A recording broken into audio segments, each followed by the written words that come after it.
ओम शांति। 21 अप्रैल 2026 के बाबा के मधुर महावाक्य सुनेंगे। बाबा कहे, मीठे बच्चे, ज्ञान सागर बाप आए हैं। तुम बच्चों के सम्मुख ज्ञान डांस करने। तुम होशियार सर्विसेबल बनो तो ज्ञान की डांस भी अच्छी हो।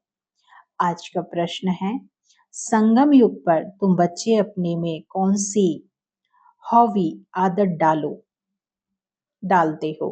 उत्तर है, याद में रहने की यही रूहानी हॉबी हो। इस हॉबी के साथ साथ तुम्हें दिव्य और अलौकिक कर्म भी करने हैं। तुम हो ब्राह्मण, तुम्हें सबको सच्ची सच्ची कथा जरूर सुनानी है।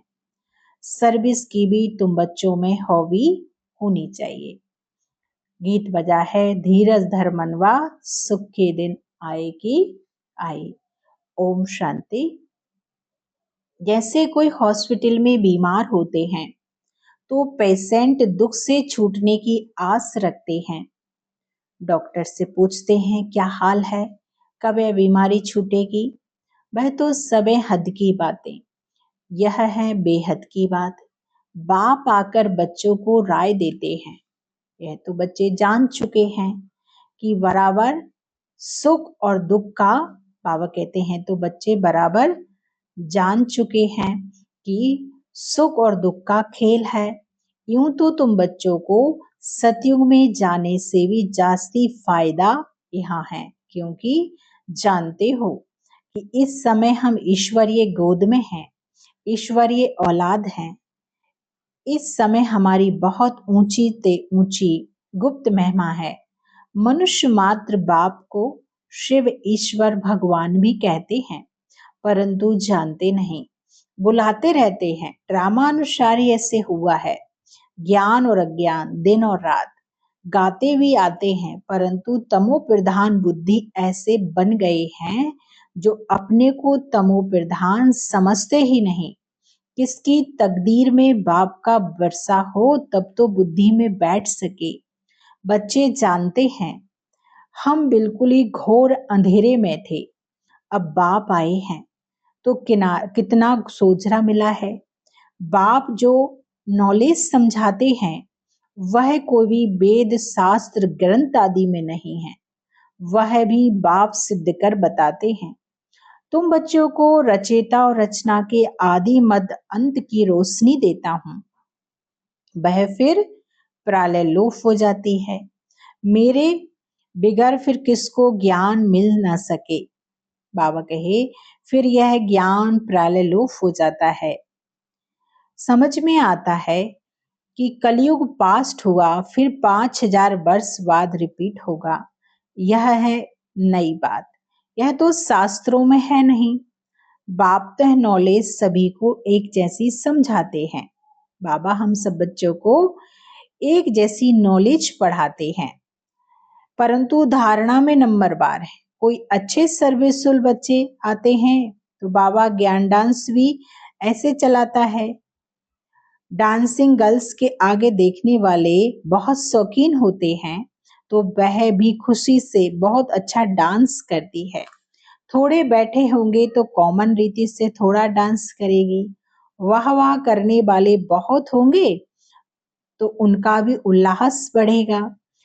तो यहाँ भी ऐसे है, मुरली सब बच्चे सुनते हैं, लेकिन सम्मुख सुनने की बात और है। यह भी दिखाते हैं कि श्री कृष्ण डांस करता था। डांस कोई वह नहीं है, वास्तव में यह है ज्ञान की डांस। शिव बाबा खुद बताते हैं कि मैं ज्ञान की डांस करने आता हूँ, मैं ज्ञान का सागर हूँ। तो अच्छी रीति, बाबा कहते तो अच्छी अच्छी पॉइंट्स निकलती हैं। यह ज्ञान की मुरली, काठ की मुरली नहीं। पतित पावन बाप आकर राजयोग सिखाएंगे या लकड़ी की मुरली बजाएंगे, यह किसके ख्याल में नहीं होगा कि बाप आकर ऐसे राजयोग सिखाते हैं। अभी तुम जानते हो, बाकी कोई भी मनुष्य मात्र को यह बुद्धि में आ न सके। आने वालों में भी नंबर बार पद पाते हैं। जैसे बाबा जैसे कल पहले किया वैसे ही पुरुषार्थ कर रहे हैं।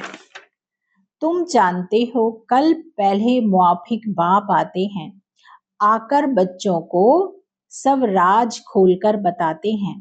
कहते हैं कि मैं भी बंधन में बंधा हुआ हूँ। हर एक इस ड्रामा के बंधन में बंधा हुआ है। जो कुछ सतयुग में था वह फिर होगा। कितने अनेक प्रकार की योनियां हैं। सतयुग में इतनी योनियां होती थोड़ी हैं। बाबा कहते हैं वहां तो थोड़ी वैरायटी होती है, फिर वृद्धि को पाते रहते हैं, जैसे धर्म भी बढ़ते जाते हैं। सतयुग में तो थे नहीं। जो सतयुग में थे वह फिर सतयुग में ही देखेंगे। सतयुग में कोई भी छीछी गंध करने वाली चीज हो न सके। उन देवी देवताओं को कहते हैं भगवान भगवती, और कोई खंड में कभी भी किसको गॉड गॉडेस कह नहीं सकते। वह देवताएं जरूर हेवन में राज करते थे। उनका देखो गायन कितना है। तुम बच्चों को अभी धीरज आ गया है। तुम जानते हो हमारा मर्तबा कितना ऊंचा है व कम है।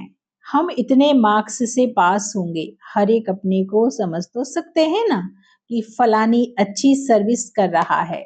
हाँ, चलते चलते तूफान आ जाते हैं। बाप तो कहते कि बच्चों को कोई भी ग्रहचारी तूफान आदि ना आए। माया अच्छे अच्छे बच्चों को भी गिरा देती है, तो बाप धीरज देते हैं रहते हैं। बाकी थोड़ा समय है, तुमको सर्विस भी करनी है। स्थापना हो गई फिर तो जाना ही पड़े। इसमें एक सेकंड भी आगे पीछे नहीं हो सकता। राज बच्चे ही समझ सकते हैं। हम ड्रामा के एक्टर्स हैं। इसमें हमारा मुख्य पाठ है। भारत पर ही हार और जीत का खेल बना हुआ है। भारत ही पावन था। कितनी पीस प्योरिटी थी। बाबा कहते यह कल की ही बात है। कल हमने ही पाठ बजाया था। 5000 वर्ष का पाठ सारा नुदा हुआ है। हम चक्र लगाकर आए हैं। अब फिर बाबा से योग लगाते हैं। इससे ही खाद निकलती है। बाप याद आएगा तो वर्षा भी जरूर याद आएगा। पहले पहले अल्प को जानना है। बाबा कहते तुम मेरे को जानने से मेरे द्वारा सब कुछ जान जाएंगे। ज्ञान तो बड़ा सहज है, 1 सेकंड का, फिर भी समझाते रहते हैं, पॉइंट्स देते रहते हैं। मुख्य पॉइंट है मन मना भाव, इसमें ही विघन पड़ते हैं।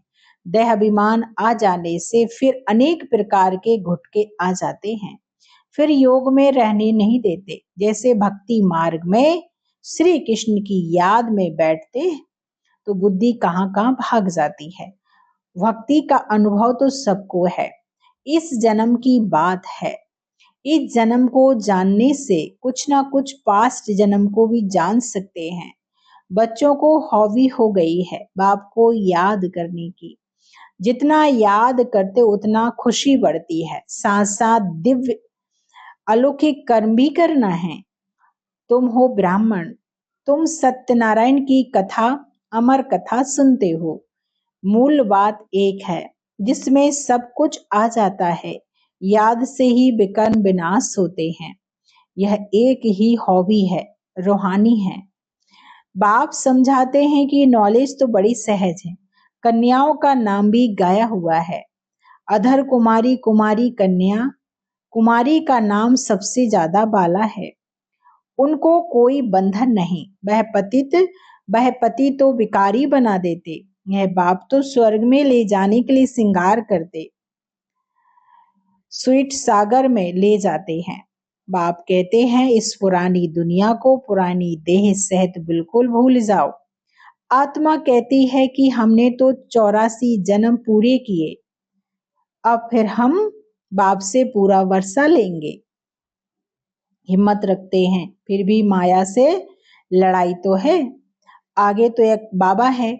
माया के तूफान जास्ती इनके पास आते हैं। बहुत आकर पूछते हैं कि बाबा हमको यह होता है। बाबा बताते हैं कि बच्चे, हाँ ये तूफान तो जरूर आएंगे। पहले तो मेरे पास आते हैं, अंत में सब कर्मातीत अवस्था को पा लेंगे।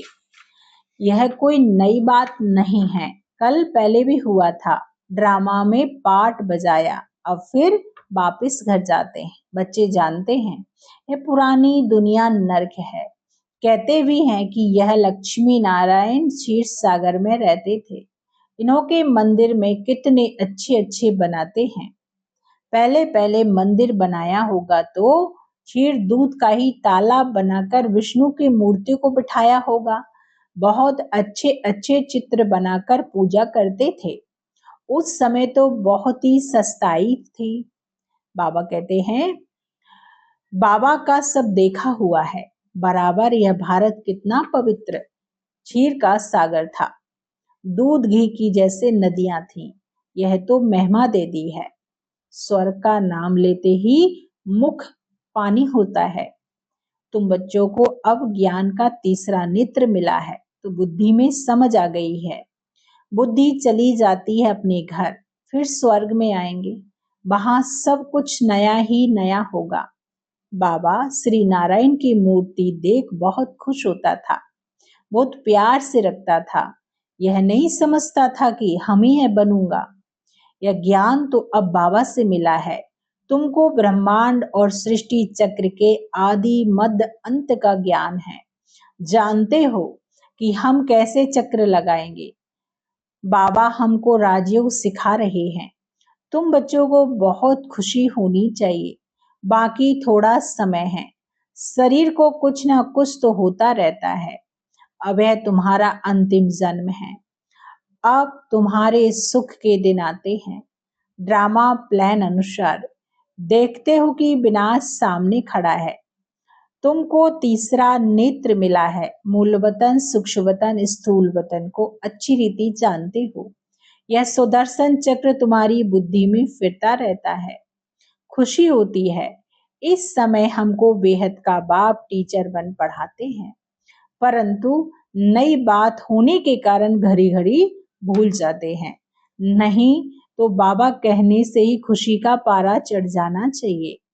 राम तीर्थ श्री कृष्ण का भक्त था, तो श्री कृष्ण के दर्शन के लिए कितना करते थे। उसको साक्षात्कार हुआ और खुशी हो गई, परंतु उससे क्या हुआ, मिला कुछ भी नहीं। यहाँ तो तुम बच्चों को खुशी भी है, क्योंकि जानते हो 21 जन्म के लिए हम इतना उच्च पद पाते हैं। 3 हिस्सा तो तुम सुखी रहते हो, अगर आधा आधा हो फिर तो फायदा हुआ नहीं। तुम 3 हिस्सा सुख में रहते हो। तुम्हारे जैसा सुख कोई दे ना सके। बाबा ने कहा, तुम्हारे जैसा सुख कोई देख ना सके। तुम्हारे लिए तो सुख अपार है। महान सुख में हो तो दुख का पता नहीं चलता। संगम पर तुम दोनों को जान सकते हो कि अभी हम दुख से सुख में जा रहे हैं। मुख है दिन तरफ और लात है रात तरफ। इस दुनिया को लात मारनी है, अर्थात बुद्धि से भूलना है। आत्मा जानती है कि अब वापस घर जाना है। बहुत पाठ बजाया, ऐसे ऐसे अपने साथ बातें करनी होती हैं। अब जितना बाप को याद करेंगे उतना ही कट निकलेगी। जितना बाप की सर्विस पर रह समान बनाएंगे उतना ही बाप का सो करेंगे। बुद्धि में है कि अब घर जाना है तो घर को भी याद करना चाहिए। बाबा कहे, पुराना मकान गिरता है, अब कहाँ नया मकान, कहाँ पुराना मकान। रात दिन का फर्क है। यह तो हूबहू विषय वैतरणी नदी है।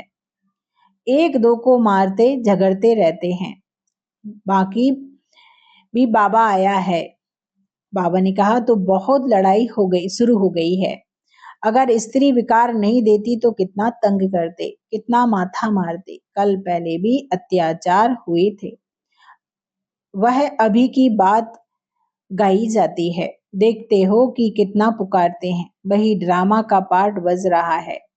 यह बाप जाने और बच्चे जाने और न जाने कोई। आगे चल सबको समझाने का है। गाते भी पतित पावन सर्व का सदगति दाता बाप। तुम कोई को भी समझा सकते हो कि भारत स्वर्ग और नर्क कैसे बनता है। आओ तो हम तुम्हें सारे वर्ल्ड की हिस्ट्री ज्योग्राफी समझाएं। यह बेहद की हिस्ट्री ज्योग्राफी ईश्वर ही जाने और ईश्वर के तुम बच्चे जानो। पवित्रता सुख शांति की जैसे कैसे स्थापना होती है, इस हिस्ट्री जाग्राफी को जानने से तुम सब कुछ जान जाएंगे। बेहद के बाप से तुम जरूर बेहद का वर्षा ही लेंगे। यहाँ आकर समझो, टॉपिक बहुत हैं। तुम बच्चों का तो अब दिमाग ही भरपूर हो गया है। खुशी का कितना पारा चढ़ता है। सारी नॉलेज तुम बच्चों के पास है। नॉलेजफुल बाप से नॉलेज मिल रही है। फिर हम ही जाकर लक्ष्मी नारायण बनेंगे। वहां फिर नॉलेज कुछ भी नहीं होगी। कितनी गुह्य बातें समझने की हैं। बच्चे सीढ़ी को अच्छी रीति समझ गए हैं। तो यह चक्र 84 का है। अब मनुष्यों को भी क्लियर कर समझाना है। इसको अब स्वर्ग व पावन दुनिया थोड़ी कहेंगे। सतयुग अलग है, कलयुग अलग चीज है। यह चक्र कैसे फिरता है यह समझने में सहज है। बाबा कहते हैं समझाने में सहज है। समझानी अच्छी लगती है, परंतु पुरुषार्थ कर याद की यात्रा में रहें, यह बहुतों से हो नहीं सकता। अच्छा, मीठे मीठे सिकिल दे बच्चों प्रति माता पिता बाप दादा का याद प्यार और गुड मॉर्निंग। रूहानी बाप की रूहानी बच्चों को नमस्ते। हम सब रूहानी बच्चों की रूहानी बाप दादा को याद प्यार गुड मॉर्निंग और नमस्ते। आज धारणा के लिए मुख्य सार सुनेंगे। बाबा ने कहा, इस पुरानी देह दुनिया को बुद्धि से भूल बाप और घर को याद करना है। सदा इसी खुशी में रहना है कि अभी हमारे सुख के दिन आए कि आए। नॉलेजफुल बाप से जो नॉलेज मिली है उसका सिमरण कर दिमाग को भरपूर रखना है। देह अभिमान में आकर कभी किसी भी प्रकार का गुटखा नहीं खाना है। आज का बाबा का मधुर वरदान है, सदा एक रस स्थिति के तख्त पर विराजमान रहने वाले बाप दादा के दिल तख्त नसीन भाव। सभी से श्रेष्ठ ते श्रेष्ठ तख्त बाप दादा का दिल तख्त नसीन बनना है। लेकिन इस तख्त पर बैठने के लिए अचल अडोल एक रस स्थिति का तख्त चाहिए। अगर इसी स्थिति के तख्त पर, बाबा ने कहा, अगर इस स्थिति के तख्त पर स्थित नहीं हो पाते तो बाप दादा के दिल रूपी तख्त पर स्थित नहीं हो सकते। इसके लिए अपनी भ्रुकुटी के तख्त पर अकाल मूर्त बन स्थित हो जाओ। इस तख्त से बार बार डगमग ना हो तो बाप दादा के दिल तख्त पर विराजमान हो सकेंगे। आज का स्लोगन है, शुभ चिंतन द्वारा नेगेटिव को पॉजिटिव में परिवर्तन करो। अब इख्तिसारी हैं, ब्रह्मा बाप अपने हर बच्चे के चेहरे पर एक तो सदा रूहानियत की मुस्कुराहट देखना चाहते और दूसरा मुख से सदा मधुर बोल सुनना चाहते हैं। एक शब्द भी मधुरता के बिना ना हो।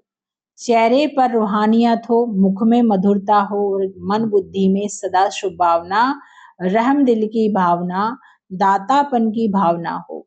हर कदम में फॉलो फादर हो। यही पालना का रिटर्न है। तो ये थे आज के बाबा के ईश्वरीय मधुर महावाक्य। शुक्रिया बाबा, शुक्रिया।